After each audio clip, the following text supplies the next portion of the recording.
എന്തേട്ടാ ഒരുമാതിരി ഇരിക്കുന്നത്? ലൈറ്റ് വെളിയിലിട്ട കാലത്തെ 10 മണിക്കാണ് രാത്രി ഇടുന്ന ലൈറ്റ് ഓഫ് ആക്കുന്നത്. പോ ഇവിടെ ഉള്ള ബില്ല് നേരെ ചൊവ്വേ നോക്കാൻ പറ്റില്ല. അപ്പോഴാണ് ഇനി വായിക്കൊള്ളാത്ത അടുത്ത ബില്ലും കൊണ്ടുവരണത്.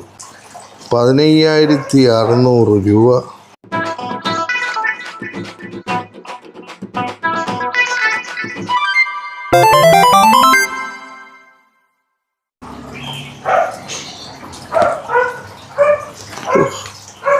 എന്നാലും വല്ലാത്തൊരു ബില്ലായിപ്പോയി.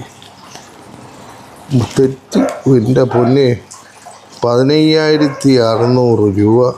ഇനി ഇതിൻ്റെ പേരും പറഞ്ഞ് അങ്ങോട്ട് വല്ലതും ചെന്നാൽ ഇനി 2 ദിവസം അത് മതി വീട് 4ആയിട്ട് മാറാൻ. എന്നാലും ഇത് കൊടുത്ത് കടുത്ത് പോയി എൻ്റെ പൊന്നേ. ഫാനിട്ടാൽ ഓഫ് ചെയ്യില്ല, എല്ലാ മുറിയിലും കറങ്ങിക്കൊണ്ടിരിക്കും. AC ഇട്ടാൽ അത് ഓഫ് ചെയ്യില്ല. ലൈറ്റ് വെളിയിലിട്ട കാലത്തെ 10 മണിക്കാണ് രാത്രി ഇടുന്ന ലൈറ്റ് ഓഫ് ആക്കുന്നത്. എങ്ങനെ ബില്ല് വരാതിരിക്കും? അയൺ ബോക്സ് അത് ഓൺ ചെയ്ത് വെച്ചിട്ട് അങ്ങോട്ടും ഇങ്ങോട്ടും പോകും. വന്നില്ലെങ്കിലേ അതിശയമുള്ളൂ. എന്തേട്ടാ ഒരുമാതിരി ഇരിക്കുന്നത്?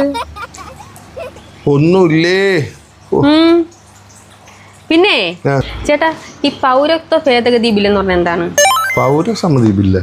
പൗരസമിതി ബില്ലല്ല, പൗരത്വ ഭേദഗതി ബില്ല്. പൗരത്വ ബില്ല്. ഇവിടെ ഉള്ള ബില്ല് നേരെ ചൊവ്വേ നോക്കാൻ പറ്റില്ല. അപ്പോഴാണ് ഇനി വായിക്കൊള്ളാത്ത അടുത്ത ബില്ലും കൊണ്ടുവരണത്. എങ്ങനെയുണ്ട്?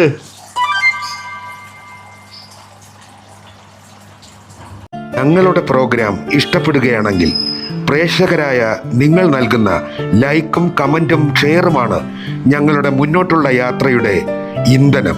കൂടെ കാണുമല്ലോ, കാണണേ.